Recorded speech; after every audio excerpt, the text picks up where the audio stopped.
yo les voy a estar avisando ahí por medio del licenciado Josué Contreras y para que ustedes tengan conocimiento de que han sido publicadas las notas. Según aproximadamente el calendario, pues únicamente creo que nos quedan 4 clases, ¿verdad, jóvenes? Si mucho, son 4, pues hay que aprovecharlas a lo máximo. No sé si tienen alguna duda antes de poder continuar. Ninguna duda, licenciada, gracias. Bueno. Solo jóvenes, yo sí les quiero pedir que desde el inicio de la clase, pues yo les pedí a ustedes respeto, ¿verdad, jóvenes? Hacia mi persona y también hacia los licenciados que me colaboran y me ayudan para el día del examen, ¿verdad? Entonces, jóvenes, les quiero recalcar nuevamente eso, por favor. Yo considero de que pues ustedes ya están a punto de cerrar la carrera. Entonces, por favor, merecemos un poco de respeto, tanto los compañeros, colegas que llegan a apoyarme, ¿verdad? Entonces, pedirles y suplicarles de que mantengamos siempre ese respeto. Bueno, jóvenes, pues vamos a continuar. Creo que nos quedamos un poco cortos en el último tema, pero quiero continuar el tema acerca del espacio marítimo. Si bien es cierto, ustedes ya realizaron un resumen con respecto a eso, pero vamos a ir despejando un poco más de dudas. Con respecto a este tema, es una parte muy importante en tema del derecho internacional y público, porque desde hace mucho tiempo se ha dado lugar al derecho marítimo, ¿verdad? Como una rama específicamente de este curso, el derecho internacional, el cual ha sido estructurado con sus respectivos tratados del derecho internacional marítimo público y también el privado, ¿verdad? Que ese ustedes lo van a ver en el siguiente semestre. También el penal y en el derecho mercantil. Nosotros pues acá únicamente vamos a ver aspectos específicamente que son públicos y que se refiere a todo lo relacionado con la soberanía del Estado sobre el espacio comprendido. El derecho del mar es uno de los derechos más antiguos, ¿verdad? En la costumbre y es el más completo en la codificación, porque en la codificación del derecho del mar ya es un hecho que tras conferencias en 50 años de investigación y trabajo que representan el aporte de la Organización de Naciones Unidas al derecho marítimo público, ¿verdad?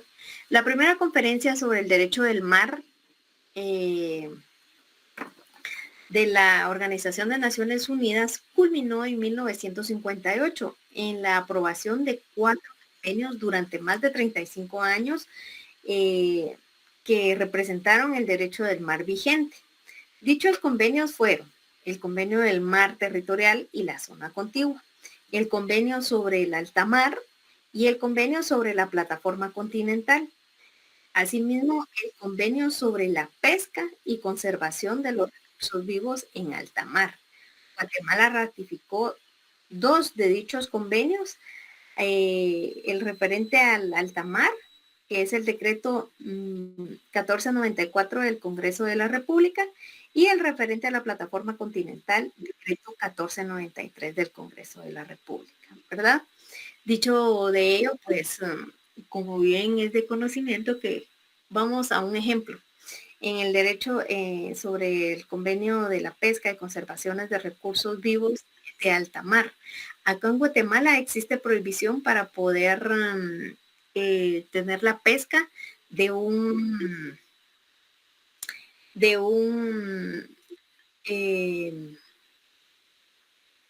uno de los peces de acá que se encuentran específicamente del lado de Guatemala. A ver si uno de ustedes me puede refrescar o nos puede compartir cuál es.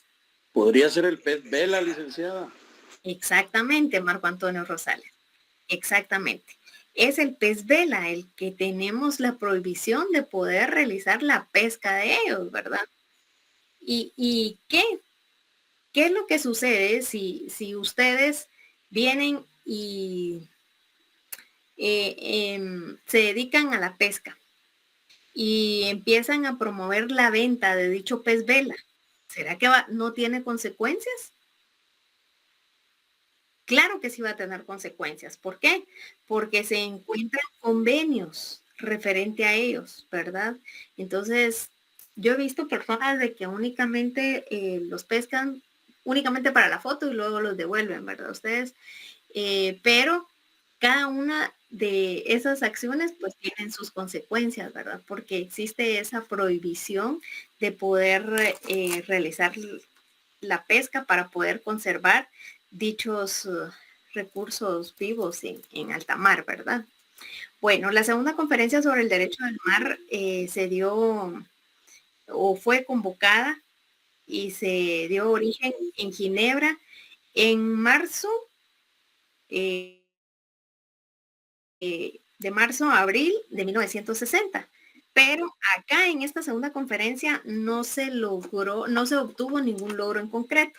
La tercera conferencia del derecho del mar en 1967, la ONU, en la en la resolución número 2750, decide que es imperativo convocar a una nueva conferencia sobre el derecho del mar, porque aquí se necesitaba resolver problemas que se habían dejado pendientes en los convenios de Ginebra de 1958. Acá se establecieron varios comités preparatorios en 1972, la Asamblea General, y en su reunión 27 estimó que se estaba listo para convocar a una tercera conferencia sobre el derecho del mar. Y si así lo hubiesen iniciado la misma en 1974 en la ciudad de Santiago de Chile, tal conferencia culminó 10 años más tarde. Imagínense, no es de que se trata de que a un mes o en unos días se van a llevar a cabo estas conferencias.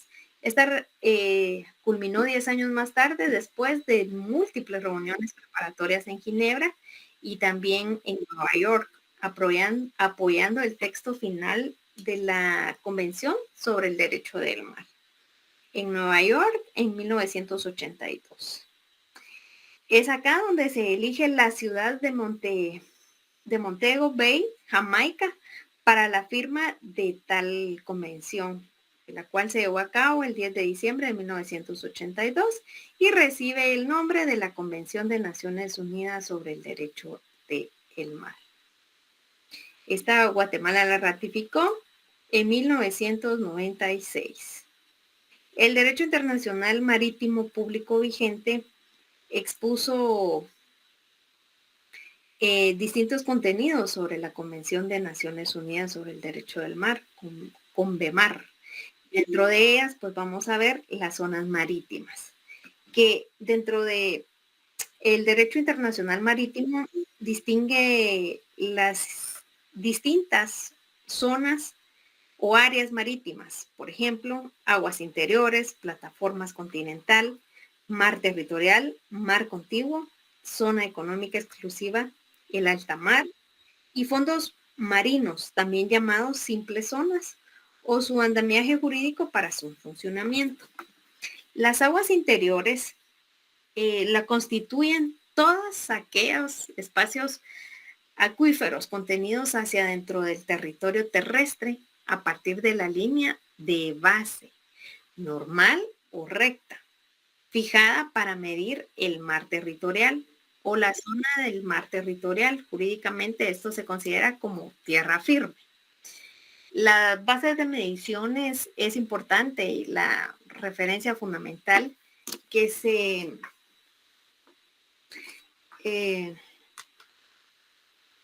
la base fundamental que se refiere el convenio de CONVEMAR establecía y es acá donde establece las dos posibles líneas de base.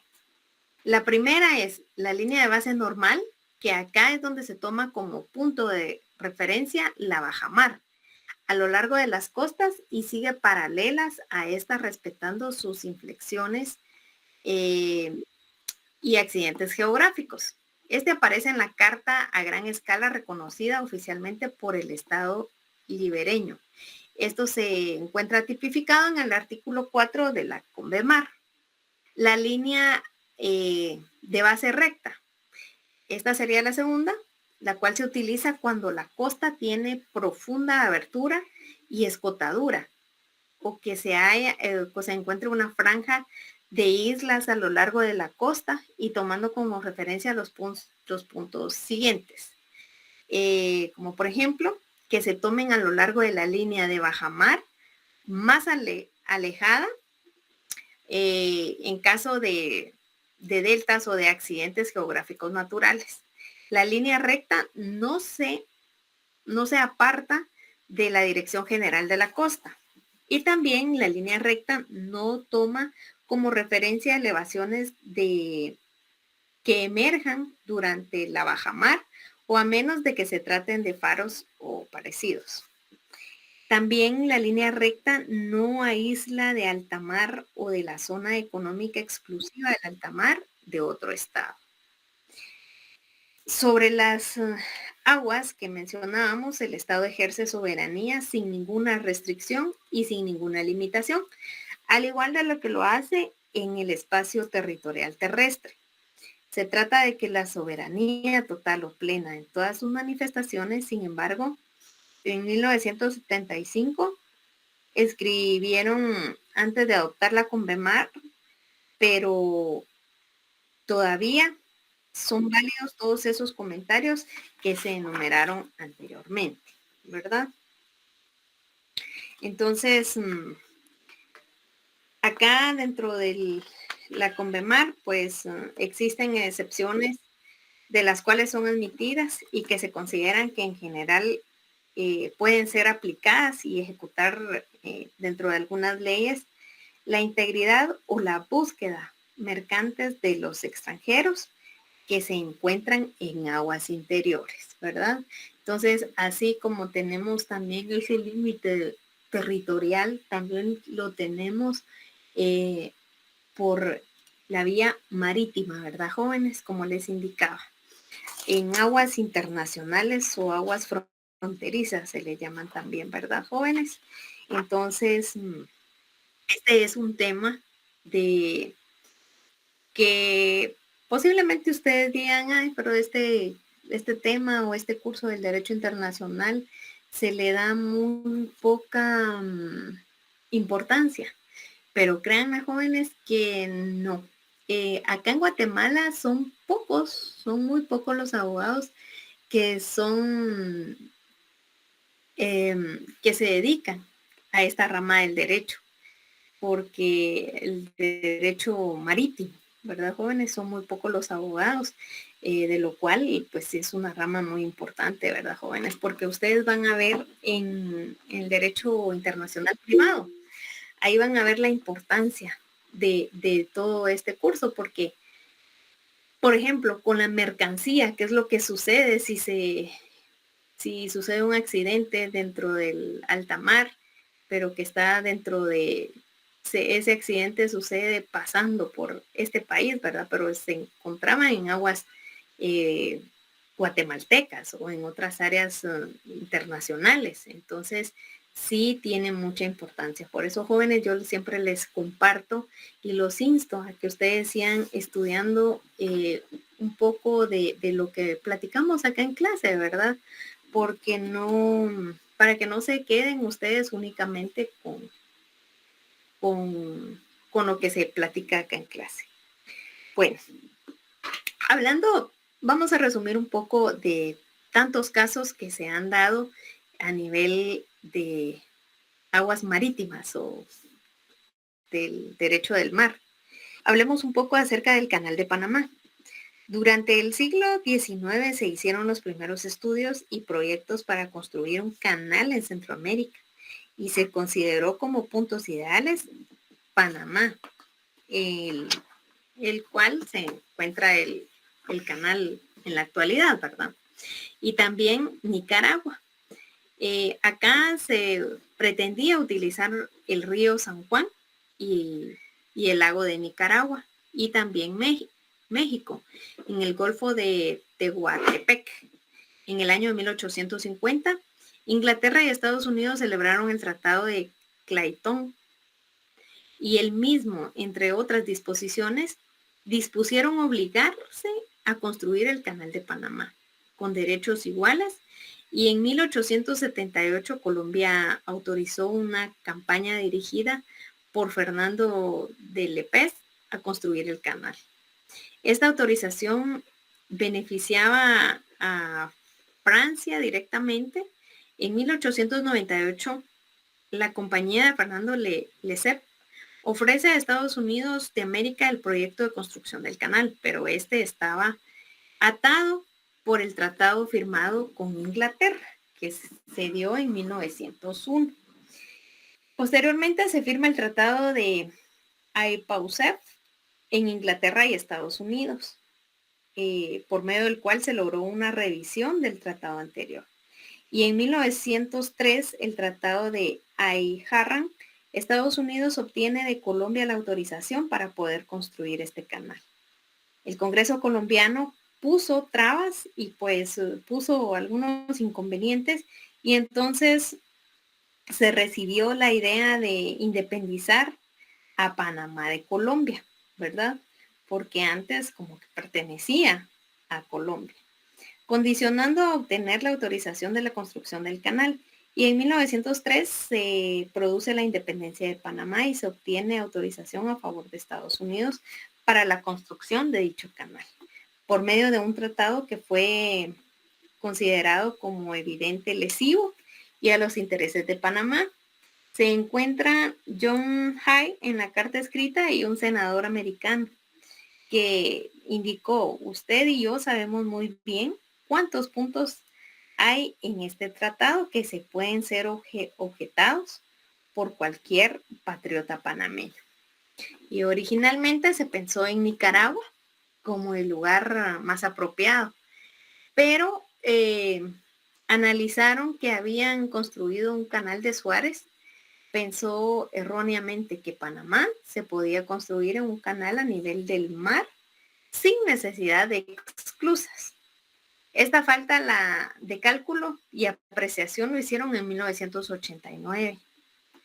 Y en ese momento ya se habían removido 50 millones de toneladas métricas de tierra, y este proceso habían muerto 20,000 trabajadores afectados por la malaria y la fiebre amarilla. Y de ahí es donde viene la famosa fiebre, ¿verdad?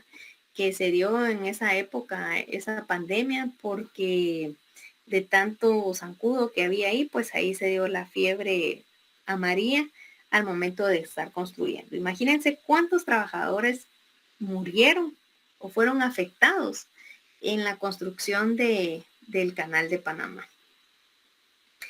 Esa cifra, entonces, Estados Unidos tenía la esperanza de que compraría a los trabajadores, y el Senado norteamericano, después de mucha discusión, decidió construir en Panamá y descartar definitivamente a Nicaragua. Pero para ello necesitaba el consentimiento de Colombia, ¿verdad?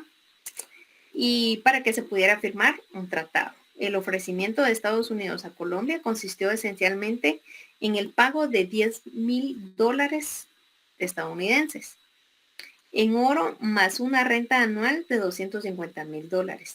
Colombia retendría la soberanía sobre una zona de 6,000 millas de ancho, pero Estados Unidos aplicaría sus propias leyes y reglamentos, y Colombia rechazó esa propuesta, ¿verdad?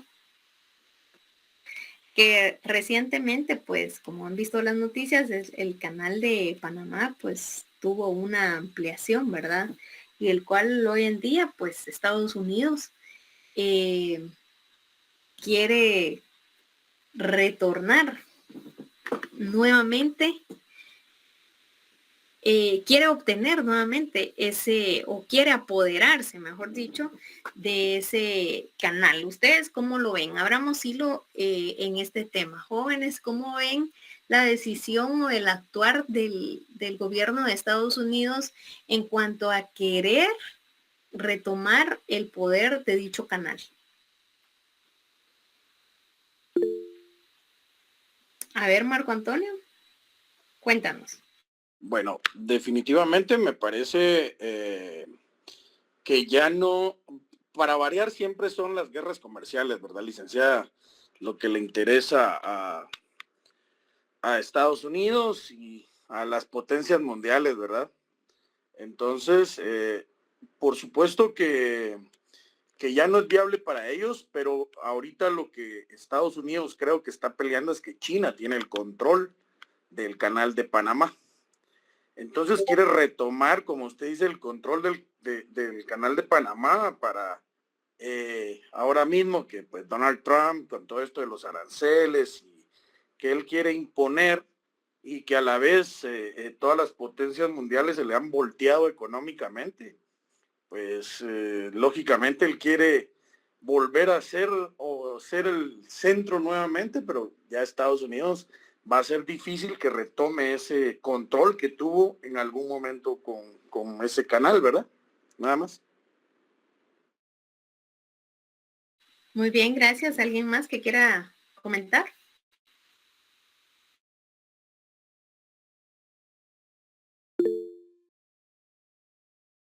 A ver, Josué Israel Flores Mendoza.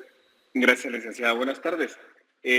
Bueno, la verdad es que creo que con lo que hemos podido leer y ver durante el curso, estas acciones que el presidente Trump intenta realizar, pues la verdad es que son unilaterales de principio. Entonces, creo que viola muchos de los acuerdos que hemos logrado ver que se establecieron. Y no estoy tan seguro de que de alguna manera a él le importe afectar el derecho internacional con estas acciones. Y lo hemos visto con muchas de las cosas que ha hecho, ¿verdad? Porque intenta modificar demasiadas cosas, incluso algo tan banal, diré, pero que tiene mucho significado en el poder y en la influencia política a nivel internacional que este señor tiene. Por ejemplo, el cambio de nombre del Golfo de México. Lo pongo como ejemplo en contraposición a lo que usted decía, a lo que usted pregunta sobre el canal de Panamá, porque él sí logró hacer el cambio, aunque fuera solamente en una o dos formas de visualizar como tal el Golfo. Entonces me parece muy interesante que su intención no está en el hecho de decir, voy a quitarles el canal de Panamá, porque en realidad eso sería una guerra, literalmente, poder alcanzar esos puntos. Pero la demostración del poder que tiene en nuestro continente, creo que es bastante fuerte la forma en la que él pretende hacer, violando, por supuesto, todos los acuerdos internacionales que haya firmado. El país con anterioridad. Entonces, el simple hecho de que se haya ido a Estados Unidos, se haya desalojado para darle la oportunidad a Panamá para que se independizara y que lograra a través de este canal, porque Panamá es un país que era muy pobre antes de esto. O sea, lo único que les interesó fue el desarrollo de Panamá por el canal. Entonces, creo que lo que nos demuestra es el poder a nivel internacional que puede tener y, por supuesto, la violación de estos derechos, que también de por sí me parece muy interesante porque todos los acuerdos que se hayan firmado pierden validez con el simple hecho de querer o tener el poder y la capacidad de violarlos, porque al final de cuentas no hay un ente que regule estas acciones, ¿verdad? Solamente, licenciada, gracias. Ok, muchas gracias. ¿Alguien más? Vi que levantó la mano. ¿Que pueda hablar? Sí, vean, muy interesante los puntos de vista que mencionaban los compañeros, ¿verdad, jóvenes? Es bien importante realizar cada uno de estos estudios. Por eso yo les decía al principio, vean, hay que ir viendo las noticias para poder ir tomando en consideración todos estos aspectos. Y el último compañero, Josué Flores, hablaba acerca de un tema muy importante, que no existe una entidad para poder resolver dichas controversias. Indicaste, ¿verdad, Josué? No sé si me puedes corregir. Correcto, y es que en materia internacional efectivamente existen todas estas instituciones que se rigen a través de los convenios, pero al final el convenio tiene validez solamente si es aceptado por ambas partes. Pero eso está en papel, y el papel soporta todo, digamos en la teoría. Pero ya en la práctica, en la realidad, se ejerce demasiado poder en función a la capacidad económica. Entonces, digamos que lo que yo le decía era excelente. Tienen muchos tratados, van a seguir firmando tratados, pero esos tratados no garantizan el hecho de que la institucionalidad de cada país o la soberanía de cada país sea eficiente para establecer esos límites. Porque estos tratados internacionales, a pesar de que funcionan, porque obviamente nos han servido durante muchos años en muchas cosas, como por ejemplo los tratados de libre comercio, que creo que todos aquí los conocemos y los hemos escuchado, son muy importantes porque han abierto el mercado internacional. Entonces, son muy buenos cuando se hace de manera bilateral o con la aceptación de todas las partes. El problema es cuando no existe la aceptación y hay una imposición, como lo que estaba diciendo o comentando usted sobre Donald Trump. O sea, aquí ya él decide de manera unilateral qué hacer con los otros países. Entonces me parece muy interesante porque al final no está ningún organismo interviniendo sobre estas violaciones, llamemos, a los tratados que ellos ya ratificaron con anterioridad. Por ejemplo, el simple hecho de haber dejado el canal de Panamá. O sea, eso fue hace muchos años. Y eso está establecido en un documento donde se le dio la libertad al país de Panamá para que tomara la administración específica del canal. Si alguna vez alguno de ustedes ha ido, es un lugar espectacular. Es más, es casi que un show estar ahí parado y ver cómo pasan los barcos de un punto a otro. O sea, es algo muy interesante y la cantidad de mercaderías que se transportan, el tiempo y la ingeniería que se utiliza para eso, que por supuesto fue una inversión de Estados Unidos, eso está clarísimo, una inversión económica de Estados Unidos, pero también una inversión en mano de obra de la gente de Panamá. Entonces, de alguna manera creo que en su momento esto tuvo un acuerdo multilateral, pero ahora ya no. Ahora Donald Trump hace sus aseveraciones de este tipo y dice, no, es que se los vamos a quitar. Como que él tuviera el poder y la capacidad, que obviamente la tiene, porque el efecto económico que tiene Estados Unidos con el resto de América Latina y con el mundo, pues es muy significativo, ¿verdad? Entonces sí, efectivamente yo decía eso, porque no veo ninguna institución levantando la mano diciendo, no, momento, usted no lo puede hacer. ¿Existen los tratados? Correcto, existen, pero están en papel. Muy bien, gracias. Exacto. Y vean, tal y como lo indicabas, o sea, sí existen esos tratados que son multilaterales, ¿verdad? Porque ahí no se vio involucrado únicamente Estados Unidos con Panamá, sino que también Colombia, ¿verdad? Y pues vean, sí existe una entidad para poder realizar o llevar a cabo todas estas controversias que se están dando, porque hoy en día lamentablemente lo que mandan son las redes sociales, ¿verdad? Y a veces nos dejamos llevar por lo que vemos y lo que escuchamos dentro de las noticias.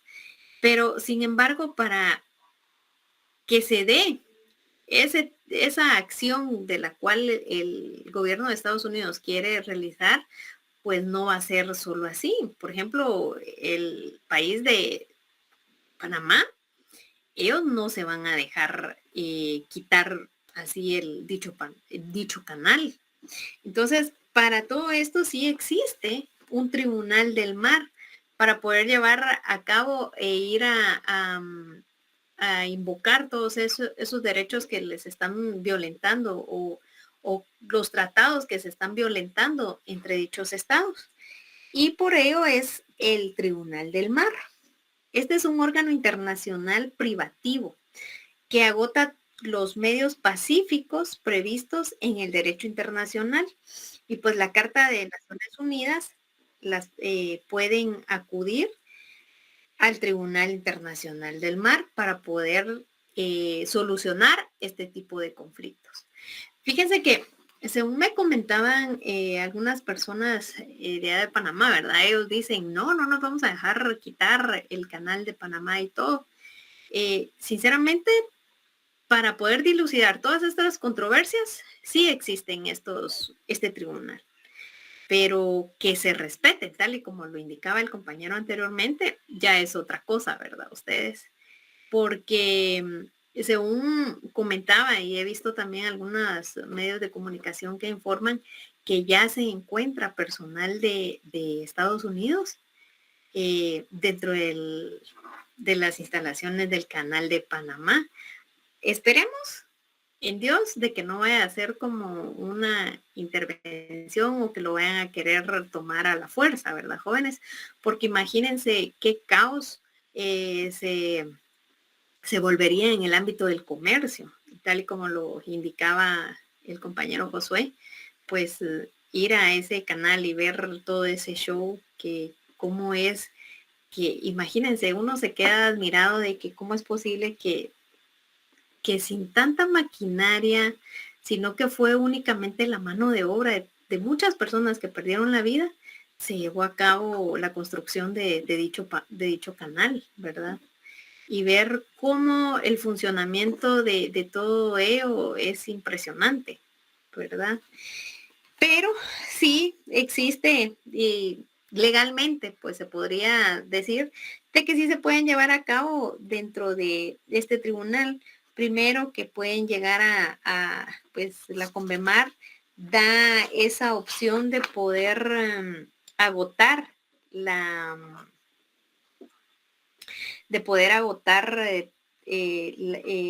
por medio del arbitraje también, ¿verdad?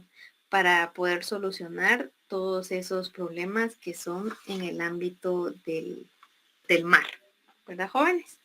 Entonces, eso sería en cuanto al tema de la Convemar. Ahora cambiemos un poquito el chip. Ya vimos acerca de los límites de las fronteras, ¿verdad, jóvenes? Pero también veamos, yo creo que no hemos entrado a verificar cada una del límite territorial en cuanto a las fronteras, pero también, jóvenes, tenemos ese límite del espacio aéreo, ¿verdad? Es tan interesante porque a veces uno piensa de que únicamente solo es en vía terrestre, pero no. También tenemos el espacio aéreo, que acá se empezó a revestir de interés para todos los estados en el momento en que la aviación dejó de ser un deporte para poderse convertir en un medio de transporte de personas, de carga y también de correo. Y pues actualmente es el medio, creo que más poderoso de poder también hacer las guerras, ¿verdad? Y la importancia estratégica que se evidenció también durante la Primera Guerra Mundial, cuando Alemania utilizó la aviación para tener fines bélicos, ¿verdad, jóvenes? Entonces, desde ese momento, sí se ven en la necesidad de poder también tener esos límites aéreos. Dentro del Convenio de París de 1919, se firmó el primer instrumento jurídico multilateral referente al espacio aéreo. Y es acá donde se reconoce por primera vez de manera expresa la soberanía del Estado sobre el espacio aéreo, que se encuentra sobre su territorio. En el más amplio sentido de la palabra, pues territorio terrestre, territorio colonial, de común acuerdo se reconocen entre los estados firmantes del convenio o convención. Y fue la que las naves aéreas civiles de los otros estados podrían sobrevolar en pasos inocentes, ¿verdad? El espacio aéreo de cada uno de los estados contratantes sin necesidad de permiso específico previo. Esta excepción no se aplicó a las aeronaves militares, ¿verdad? Entonces, sí se necesita ese permiso para las aeronaves, por ejemplo, si van a pasar sobre el estado por ejemplo, nuestro país, ¿verdad? Las aeronaves deben de tener ese permiso para poder pasar, ¿verdad? Entonces, dentro de la extensión del espacio aéreo, siempre ha sido un punto bastante oscuro, en el sentido de que es difícil poder delimitarlo. Ustedes se preguntarán, pero ¿y cómo, verdad? Pero hoy en día el consenso es que el espacio aéreo termina y se extiende hasta allí en donde las naves comerciales más perfeccionadas pueden volar. Y deja así la posibilidad en el futuro de que existan aeronaves que vuelen en cualquier altura, ¿verdad, jóvenes?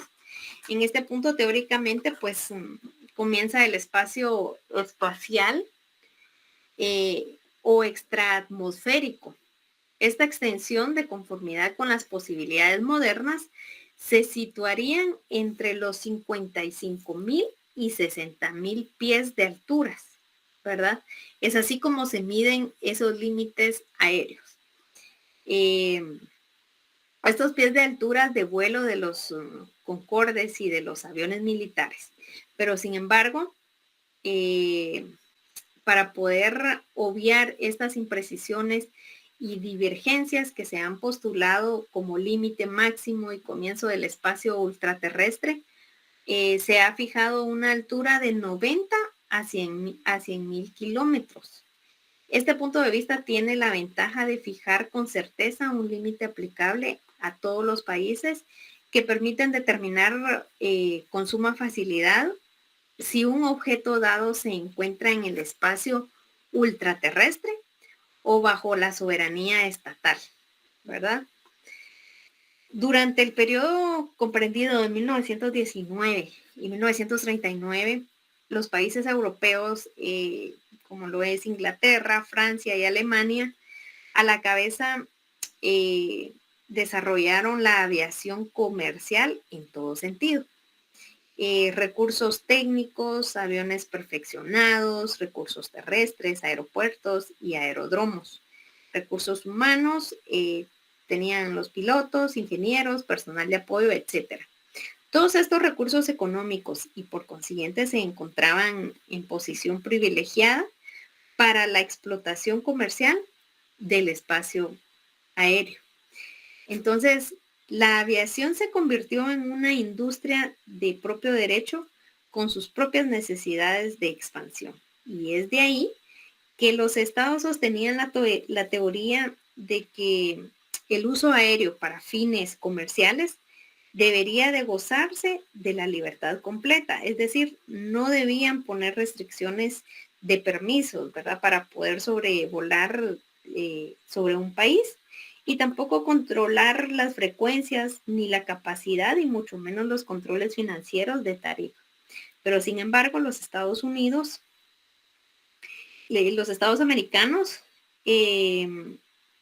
encabezado por Estados Unidos a la cabeza, pues se encontraban más limitados en el campo de la aviación comercial, porque sostenían la tesis de que el control de ese espacio aéreo para fines comerciales se concebía espacio como patrimonio de los estados, al igual que la tierra y también el mar.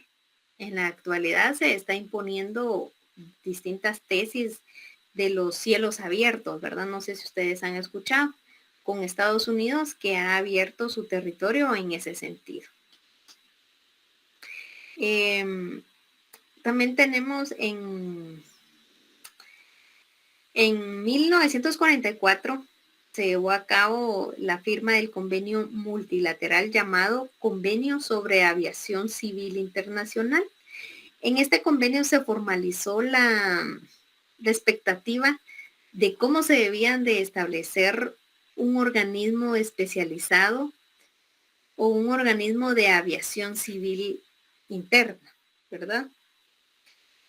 Entonces, en este convenio específicamente se ratificó la idea de la soberanía de los estados sobre el espacio aéreo que se encuentra sobre sus respectivos territorios, terrestre, marítimo, colonial y también aéreo. El objeto de este convenio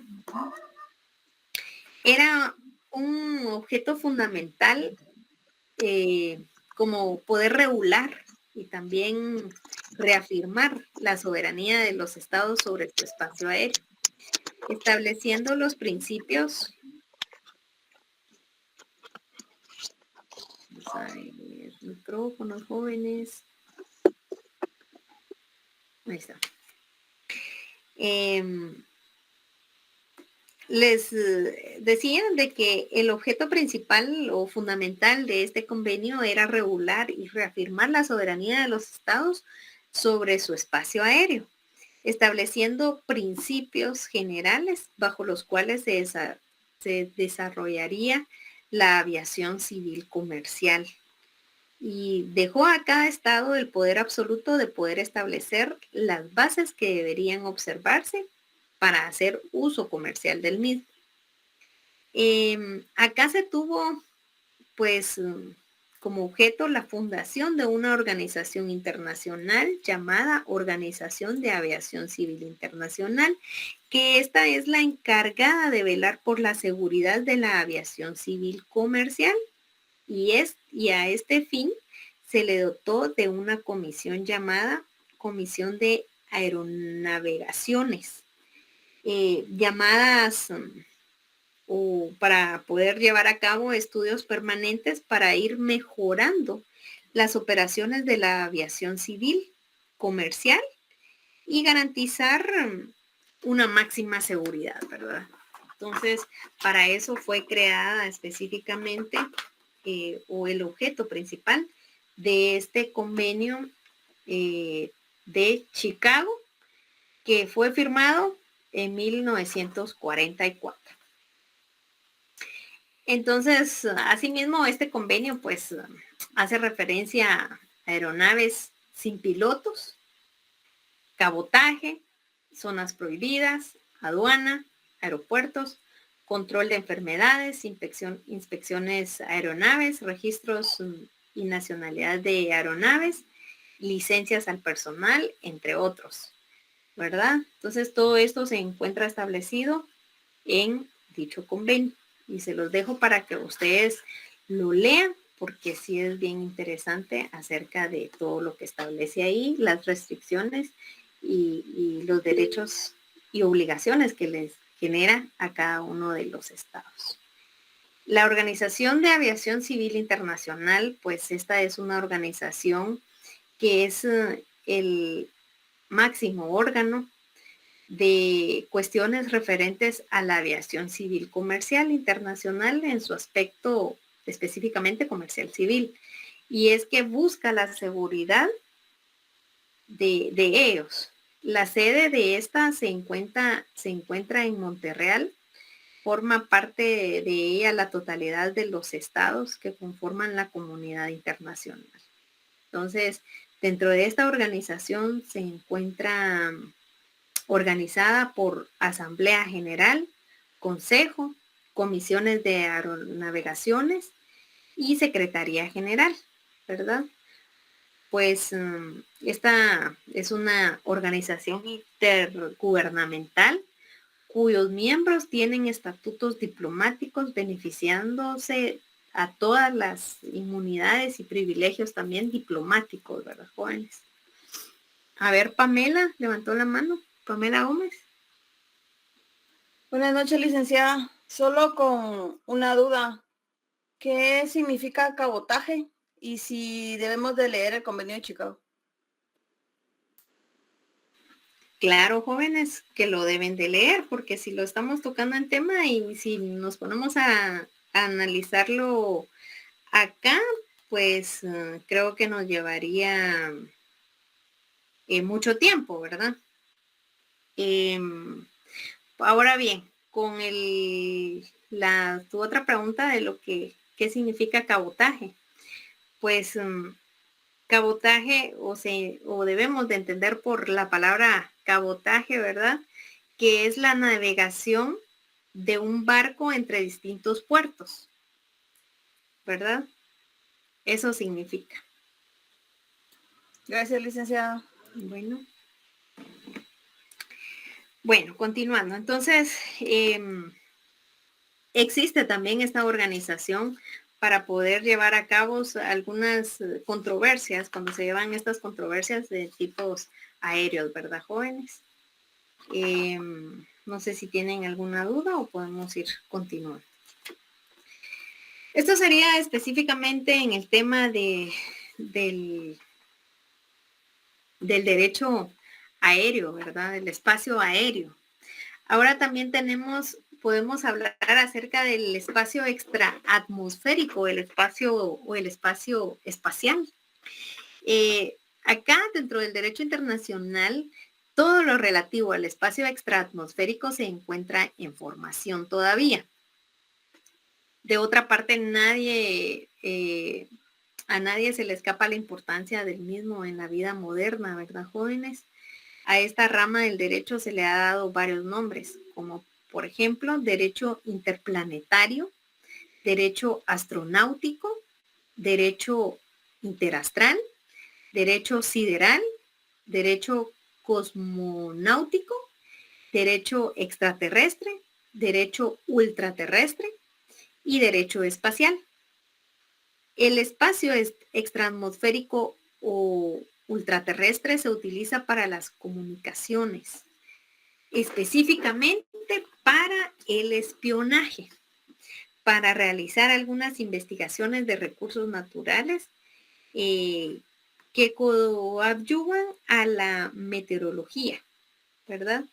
Desde este punto de vista jurídico, pues el derecho relativo al espacio extraatmosférico presenta varios problemas, de los cuales vamos a hacer mención algunos. El primero es que la frontera entre el espacio atmosférico y el espacio aéreo, el segundo se da el estatus jurídico de dicho espacio, ¿verdad? Es decir, las cuestiones sobre la soberanía de cada uno de los estados y la transmisión de noticias desde y hacia el espacio extraatmosférico. La contaminación también de dicho espacio y entre otros. ¿Dónde comienza el espacio extraatmosférico? ¿Verdad? Para poder delimitar esta incógnita, que desde dónde es que se encuentra ese límite, pues vamos a entrar a analizar dos corrientes. La primera es la corriente pragmática y la segunda es la corriente científica, ¿verdad? La corriente pragmática acá nos afirma que el espacio extraatmosférico o ultraterrestre da inicios ahí generalmente con los medios más modernos a disposición de la ciencia aeronáutica actual, donde pueden volar las aeronaves comerciales más perfeccionadas y también más poderosas. Esta teoría se refiere a la extensión del espacio aéreo. En la actualidad, como lo indicábamos anteriormente, pues se estaría hablando de aproximadamente unos 90,000 pies o 30,000 kilómetros, ¿verdad? En esta misma línea están quienes fijan un punto concreto que es de 90 a 100 kilómetros de altura. La corriente científico-técnico esta afirma que el espacio extraatmosférico o ultraterrestre principia donde ya no existe el oxígeno. Existen altas temperaturas, existe la ausencia de gravedad y la ausencia de agua, inmensidad, radiación atómica y partículas subatómicas, ¿verdad? ¿Ustedes dónde pondrían el límite fronterizo en el espacio extraatmosférico según estas dos corrientes, jóvenes?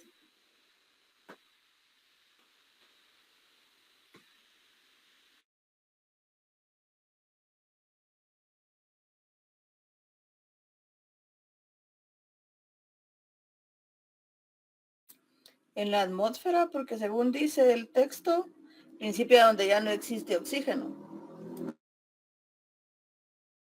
Muy bien, gracias, Pamela. ¿Qué dicen el resto de compañeros?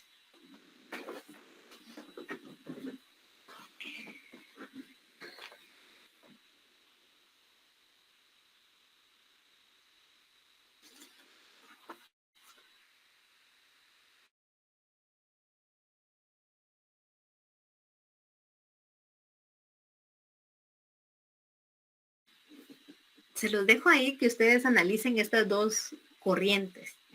Yo desde mi punto de vista, pues también me quedo con la corriente científico-técnica, ¿verdad, jóvenes?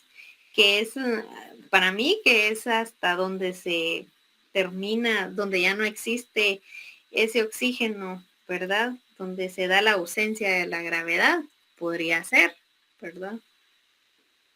Para mí, pero se los dejo ahí de tarea que ustedes analicen estas dos corrientes y vean por qué tipo de corriente ustedes se inclinarían. Ahora bien, vamos a continuar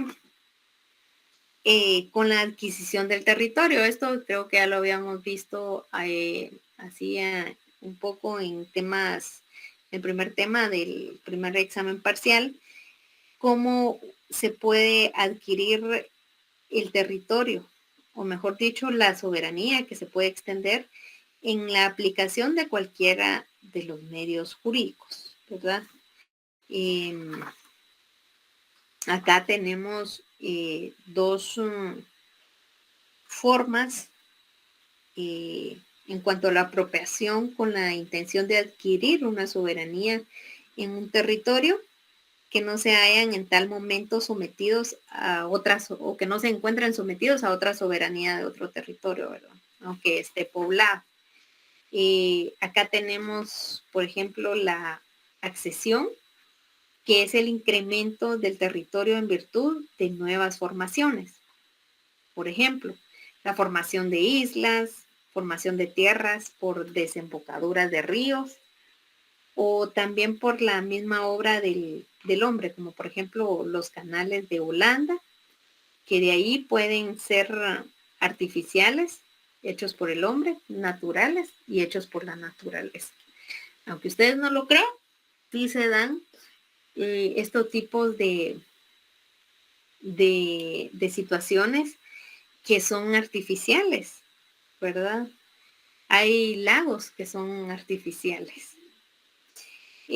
Otra de las formas tenemos la conquista, que este es el crecimiento de un territorio generalmente a través de los medios violentos, es decir, por medio de las guerras, ¿verdad? Hoy en día este medio ya no se acepta y su fin ha sido consagrado en varios pactos y acuerdos internacionales. Esperamos que ya no se dé este tipo, ¿verdad?, de adquisición de territorios. La prescripción adquisitiva de un territorio por el ejercicio continuo y pacífico de la soberanía durante un lapso de tiempo para crear la convicción común de un Estado concuerda con el orden internacional y por ende es necesario que no existan reclamos constantes de otros estados para poder adquirir un territorio o una soberanía, ¿verdad? Hay diversas formas también de poder interrumpir la prescripción adquisitiva a nivel internacional. Y como primer punto tenemos los medios por medio de las armas, por medio de las protestas formales, por medio de reservas constantes con tratados internacionales multilaterales, ¿verdad, jóvenes? Entonces, estas son las formas de poder adquirir un territorio.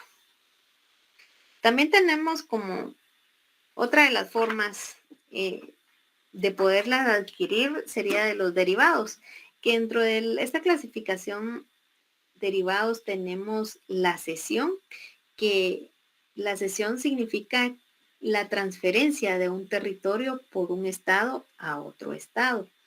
Pueden ser con sin o con o sin compensación, ¿verdad? La adjudicación, el territorio se adquiere en este caso por sentencia de un tribunal internacional o por medio de un convenio. Esto se puede dar cuando hay discrepancias sobre límites y se somete a un tribunal arbitral o a la Corte Internacional de Justicia. Como por ejemplo, ¿qué se les viene a la mente cuando hablamos de esta adjudicación? Acá en Guatemala. Belice. Muy bien, exacto. Gracias, Marco. El tema de Belice, ¿verdad, jóvenes? Entonces, posiblemente esta pelea o esta discusión, mejor dicho, ya lleva muchos años, ya viene desde hace varios años atrás, pero posiblemente tengamos la esperanza de que en un futuro, pues, Belice sea adjudicado al gobierno de Guatemala o al país de Guatemala, ¿verdad? No perdamos esa esperanza. Y también tenemos la cesión. Esto sucede cuando se confunde el territorio con el patrimonio del soberano. Se hereda a otro estado. Antes se dio esta situación de las cesiones con mucha frecuencia. Y también tenemos otra clasificación que son las parciales, las adquisiciones parciales. Acá se da la servidumbre. En este caso, el territorio que pertenece a un estado se subordina a los intereses de otro estado. Este consiste en el derecho del paso, ¿verdad? Abstenerse de hacer algo, construir estaciones o tropas o construcciones de canales, ¿verdad? Eso se refiere a esto, ¿verdad?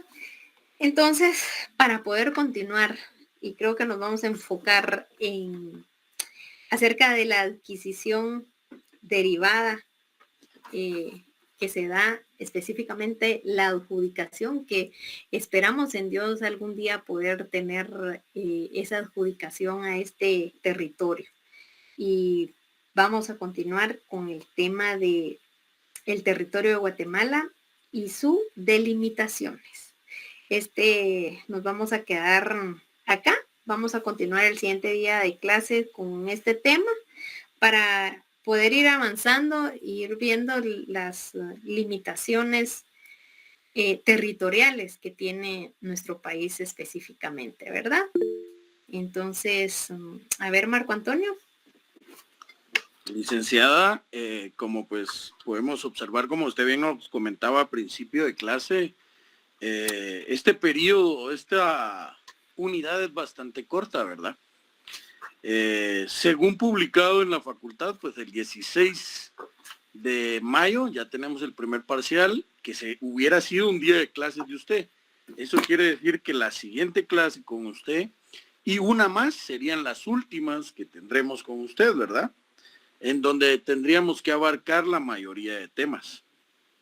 Ya salió, gracias Marco Antonio por esa nota, no tenía conocimiento, ya salió publicado que el calendario se inicia específicamente el 16. Correcto, el 16 de mayo tenemos el primer examen, nosotros nos tocaría filosofía. Entonces, pues lo que quería yo preguntarle básicamente, y qué bueno que también pues poderla poner ahí en contexto, es acerca de los temas que realmente vamos a ver para esta unidad y como examen final, ¿verdad? Si usted nos puede orientar de una mejor manera, entiendo pues que tenemos que leer, por supuesto, y seguir lo que usted hoy nos está dando como notas, pero para poder profundizar y pues como es la intención, ¿verdad, licenciada? Tanto como aprender y sacar el curso bien, ¿verdad? Claro. Solamente, gracias. Gracias, Marco Antonio. Es un dato importante que no lo sabía. Yo tenía dentro de mis anotaciones, contaba con ese día de clase, ¿verdad, jóvenes? Es decir, que ya únicamente nos quedarían 2 clases, excluyendo la de hoy, ¿verdad? Pues vean, el siguiente día de clase vamos a tratar de abarcar pues todos los temas que faltan. Sería el territorio de Guatemala y su delimitación, como les explicaba, no sé si cuentan con el libro, ese se encuentra este tema en la página 241, ¿verdad? Acá les voy a tratar de resumir lo que se pueda en este tema, específicamente lo más importante, ¿verdad? Y pues otro de los temas que a mí me parecen de suma importancia, pues es que ustedes aprendan acerca de los órganos o las relaciones que tienen los que se encuentran entre los estados, ¿verdad? ¿Por qué órganos son los que específicamente son parte dentro de este curso? Y también es otro tema bien importante. Permítanme que por acá se me... Licenciada, perdone. ¿Sí? Yo entiendo que ahorita pues vamos a tratar de abarcar como comentamos nuevamente, ¿verdad? Sí. El tiempo es muy corto. Entonces, sí. Pues dentro del libro la extensión del tema es mucho más amplia, mucho más, abarca más temas incluso. Entonces, solo tal vez, ¿verdad? Ahí sí que perdone, como una sugerencia sería poder resumir lo más posible porque ya ve que el tiempo de estudio y el conocimiento, claro. yo les soy claro, muy Marco honesto. Antonio. Por eso yo solo les estoy dando los temas en general, de los cuales yo voy a resumir y les voy a dar el día de clase, ¿verdad? Bueno. Vamos a ver cómo lo estoy haciendo hasta el día de hoy. Vean, jóvenes, recuerdo que el día del examen parcial alguien me decía de que no estábamos agotando todos los temas. El problema es de que si yo no les resumo algunos temas, pues vamos a pasar acá un año viendo el tema del derecho internacional público, ¿verdad? Yo, por la experiencia que cuento, pues trato de darles los temas que van a ser de mucha más importancia a ustedes en un futuro, ¿verdad? Entonces no tengan pena, yo les estoy dando los temas en generales de los cuales voy a resumir el día de clases. Otro de los temas que sí me parece de suma importancia y que les tengo que hablar, por si ustedes quieren adelantar un poco con eso, es acerca de los medios de resolución de conflictos internacionales, ¿verdad? Entonces yo creo que con estos dos temas hasta ahí abarcaríamos el contenido de dicho curso, ¿verdad, jóvenes? Y son temas que son temas a evaluar también. Entonces, como les indicaba al inicio, pues antes del día viernes yo les voy a estar publicando las notas porque les requiere un poco de comprensión por la cantidad de alumnos que son, ¿verdad? Los jóvenes, a pesar de que no llegan todos a la clase, pero en los exámenes nos damos cuenta de que no nos es suficiente uno ni dos alumnos para evaluarlos. Licenciada, disculpe, y mire, ¿y por qué para no avanzar, porque tal vez no nos deja un laboratorio en el cual pues nosotros, como cuestionario, en el cual nosotros investigamos las preguntas y sobre ese cuestionario que usted nos envíe, que le digo unas 60, 50 preguntas y sobre eso pues aleatoriamente usted nos lo pregunta del parcial y así nosotros investigamos los temas en concreto y a usted solo se dedica, digamos, en los 2 días a resumir las clases.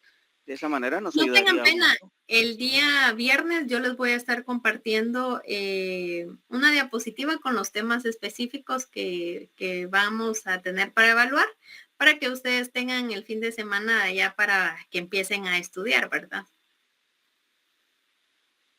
No sé si les es suficiente eso. El tema podría pasarles, pero ya creo de que prefiero adelantar a explicarles estos temas a poderles pasar cuestionarios, ¿verdad, jóvenes? Entonces, yo con mucho gusto les voy a estar compartiendo ahí la presentación con los temas a evaluar para que ustedes se tomen el tiempo el fin de semana, como son muy estudiosos, para que empiecen, ¿verdad? Y pues, ya ven, se nos hace tan corto este semestre, jóvenes, por la Semana Santa y por todo, ¿verdad? Entonces, primero Dios, nos vemos el día viernes. Continuamos con estos dos temas para poder agotar ya el contenido. que son los más importantes y que a mi criterio y a mi parecer, pues es importante que ustedes tengan conocimiento de ello. A ver, Gladys Pardo. Licenciada, buenas noches. Buenas noches. Solo con una duda, digamos, hoy abarcamos temas desde la página 181, como estábamos diciendo, 241, pero digamos, los temas que van a ser para el último examen parcial, ¿van a ser solamente estos 3 o van a ser otros que ya hemos abarcado? No únicamente lo que estamos viendo a partir del día de hoy, jóvenes. Ah, ok.